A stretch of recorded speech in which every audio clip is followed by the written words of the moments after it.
प्रिय छात्रों, नमो नमः। पिछले वीडियो में हमने आपको विसर्ग संधि के बारे में समझाया था। विसर्ग संधि के नियम बताए थे। आज हम विसर्ग संधि के आगे के नियम लेकर आए हैं। तो सबसे पहले देखिए कि नियम जो है वो क्या कहता है कि यदि विसर्ग के बाद श आता है, श तालव्य वाला श है, ये श तालु से बोला जाता है, इसलिए इसको तालव्य वाला श कहते हैं। कि यदि विसर्ग के बाद श आता है तो वा शरी सूत्र के अनुसार, किस सूत्र के अनुसार? वा शरी सूत्र के अनुसार विकल्प से, विकल्प का मतलब होता भी है और नहीं भी होता है, कि विकल्प से विसर्ग ही रह जाता है, यानी कोई परिवर्तन नहीं होता है। कब नहीं होता है? जब वा शरी सूत्र प्रयोग किया जाता है। कि यदि विसर्ग के बाद श आता है तो वा शरी सूत्र से विकल्प से विसर्ग रह जाता है। जहाँ विसर्ग नहीं होता, अर्थात जहाँ परिवर्तन होता है, वहाँ पर विसर्जनीयस्य सह सूत्र से, ये विसर्ग संधि का सूत्र है, विसर्जनीयस्य सह, कि विसर्जनीयस्य सह सूत्र से विसर्ग के स्थान पर सा, ये दंत सा, ये दांत से बोला जाता है, या इसका उच्चारण दांत से होता है। कि विसर्ग के स्थान पर सा होता है और उसके बाद स्तो स्टुनास चुहु, ये व्यंजन संधि का सूत्र है। स्तो स्टुनास चुहु, इस सूत्र से सा के स्थान पर तालव्य श हो जाता है। क्या हो जाता है? तालव्य श हो जाता है। कहाँ पर? जहाँ पर वा शरी सूत्र से विसर्ग का विसर्ग नहीं होता है या परिवर्तन होता है, वहाँ पर विसर्जनीयस्य सह सूत्र से विसर्ग का सा होता है। इसके बाद स्तो स्टुनाश्चुः सूत्र से सा के स्थान पर श हो जाता है। आगे हम उदाहरण से और अधिक समझाते हैं। देखिए, आपको उदाहरण बताते हैं। पहला उदाहरण है रामः प्लस सेते। यहाँ पर विसर्ग का विसर्ग रह गया है किस सूत्र से? वा शरी सूत्र से। वा शरी सूत्र से विसर्ग के स्थान पर कोई परिवर्तन नहीं हुआ है, तो रामः शेते शब्द ही बना है। अब आगे दूसरा ऑप्शन क्या था कि रामः प्लस शेते रामश्येते। यहाँ पर इसके स्थान पर पहले सा हुआ है और सा के स्थान पर स्तो स्तुनः स्तु सूत्र से ये सल्लम वाला श या तालव्य श हो गया है। रामः शेते, रामश्येते। उदाहरण एक ही है, लेकिन यहाँ विकल्प से विसर्ग का विसर्ग ही रह गया है और यहाँ पर परिवर्तन हुआ है, तो विसर्ग के स्थान पर पहले सा हुआ और सा के स्थान पर स्तो स्टुना स्तु सूत्र से तालव्य श होकर रामश्येते रूप बना है, यह शब्द बना है। एक उदाहरण और देख लेते हैं। हरि प्लस शेते। तो यहाँ पर अगर वा शरी सूत्र लगेगा तो विसर्ग का विसर्ग ही रह जाएगा, तो शब्द बनेगा हरिष्येते। यहाँ पर सूत्र लगा है कौन सा? वा शरी, यानी यहाँ पर ये विकल्प से लगा है। कैसे लगा है? विकल्प से आया है। यहाँ वा शरी सूत्र लग जाएगा, वहाँ पर विसर्ग में कोई परिवर्तन नहीं होगा। और इसमें अगर परिवर्तन होता तो ये ऑप्शन में है या विकल्प से है, तो दूसरा शब्द इसका बनेगा हरि प्लस शेते। यहाँ पर इस सा का विसर्ग का सा होगा, तो अच्छे से समझते हैं कि हरि विसर्ग का हो गया सा प्लस शेते, ये रूप बनेगा विसर्ग का सा प्लस शेते। आगे इसका और उदाहरण, अंतिम उदाहरण क्या बनेगा कि हरि, अब यहाँ पर सा जो है वो इस वाले सूत्र से, इस तो इष्टना इष्टु सूत्र से इस वाले सा का शा हो जाएगा। अब चूंकि यह हलंत है तो ये आधा ही रहेगा और आगे जो भी शब्द बना है वो लिख दिया जाएगा। तो शब्द बनेगा हरिष्यते। ये किस सूत्र से बनेगा? इस्तो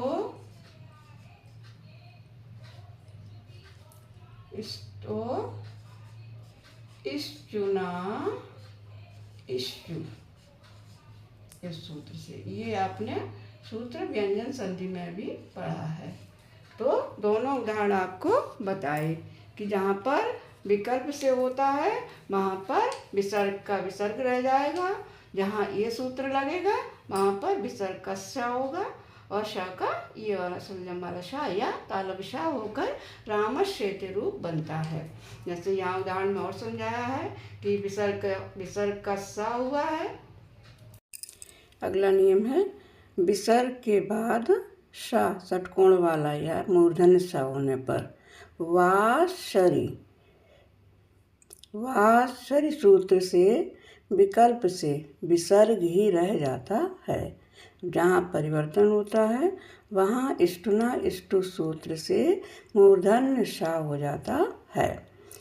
एक बार फिर समझते हैं कि विसर्ग के बाद श होने पर वाशरी सूत्र से, कौन सा सूत्र? वाशरी सूत्र से विकल्प से विसर्ग हो जाता है। जहाँ परिवर्तन होता है वहाँ पर इष्टुना इष्टु सूत्र से श हो जाता है। स ये मूर्धन्य सा होता है। उदाहरण देखते हैं हरि प्लस षष्ठः। यहाँ पर विकल्प से जब शब्द बनेगा तो हरि षष्ठः बनेगा।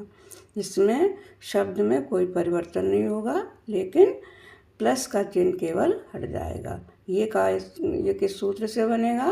वाशरी सूत्र से। दूसरा इसी का शब्द है हरि षष्ठः। दोनों शब्द एक हैं लेकिन परिवर्तन होने पर क्या होता है? हरि में विसर्ग का सा हो जाएगा। हरि स प्लस षष्ठः।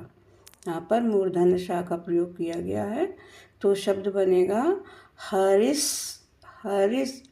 ये सा ये सा षटकोण वाला सा यानी ये मूर्धन्य सा है तो विसर्ग के स्थान पर मूर्धन्य सा बन जाएगा। तो मूर्धन्य सा जब बनेगा तो सा के स्थान पर षटकोण वाला सा हो जाएगा और जो कि सा हलंत है इसलिए आधा सा बनेगा और आगे हरिस षष्ठा रूप बनेगा जो कि इष्टुना इष्टु किस सूत्र से बनेगा? इष्टुना इष्टु सूत्र से हरिस षष्ठा रूप बनता है। एक बार फिर देखते हैं कि विसर्ग के बाद श होने पर वाशरी सूत्र से विकल्प से विसर्ग होता है और इष्टुना इष्टु सूत्र से श हो जाता है। शब्द हरिषष्ठा बना वाशरी सूत्र से और दूसरा शब्द बना हरिषष्ठा। इसमें इष्टुना इष्टु सूत्र लगा जिससे यह हरिषष्ठा रूप बनकर तैयार होता है। तो सबको समझ में आया होगा, उम्मीद है। अगला नियम है कि यदि विसर्ग के बाद सा आता है, सा आता है तो सा के आने पर विकल्प से वाशरी सूत्र से विसर्ग का विसर्ग ही रहता है, कोई परिवर्तन नहीं होता है। कब? जब वाशरी सूत्र लगता है। इस सूत्र से कोई परिवर्तन नहीं होता है और विसर्ग का विसर्ग ही रहता है। लेकिन जहाँ परिवर्तन होता है वहाँ पर विसर्जनीयस सह सूत्र से दंत्य सा हो जाता है। कौन सा सा हो जाता है? दंत्य सा। इसको दंत्य सा बोलते हैं क्योंकि इसका उच्चारण दंत से होता है। एक बार फिर देख लेते हैं कि विसर्ग के बाद सा आने पर विकल्प से वाशरी सूत्र लगकर विसर्ग का विसर्ग ही रहता है। लेकिन जहाँ परिवर्तन होता है वहाँ पर विसर्जनीयस सह सूत्र लगकर विसर्ग के स्थान पर सा हो जाता है। क्या हो जाता है? विसर्ग स्थान पर सा हो जाता है। उदाहरण देखते हैं सर्पः प्लस सर्पति। यहाँ पर विसर्ग लगी हुई है और आगे सा है तो यहाँ पर जब वाशरी सूत्र लगेगा तो यहाँ पर कोई रूप में परिवर्तन या शब्द में परिवर्तन नहीं होता है, तो केवल प्लस का चिन्ह हटकर शब्द लिख दिया जाता है। तो शब्द बनता है सर्पः सर्पति। कौन सा सूत्र लगेगा यहाँ पर? वाशरी, ये सूत्र यहाँ पर लगेगा। अब यहाँ पर इसका सा कब होगा? आगे देखिए, सर्प प्लस हो गया, ये सा हो गया, आगे प्लस सर्पति। अब यहाँ पर विसर्जनीयस्य सः सूत्र लगेगा। कौन सा सूत्र लगेगा? विसर्जनीयस्य सः। इस सूत्र को लगकर ये सा जो है वो बन जाएगा, आधा सा हो जाएगा, तो रूप बनेगा सर्पस सर्पति, ये शब्द बनेगा। किस सूत्र से बनेगा? विसर्जनीयस्य सः, विसर्जनीयस्य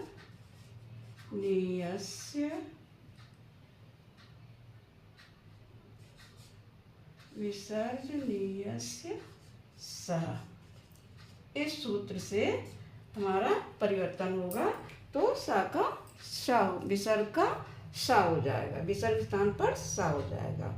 और जहाँ पर परिवर्तन नहीं होगा वहाँ पर वासवी सूत्र से विकल्प से विसर्ग का विसर्ग ही रहता है। तो आज हमने आपको विसर्ग संधि के नियम जो बताए, उम्मीद है आपको समझ में आ जाएंगे या आ गए होंगे। धन्यवाद।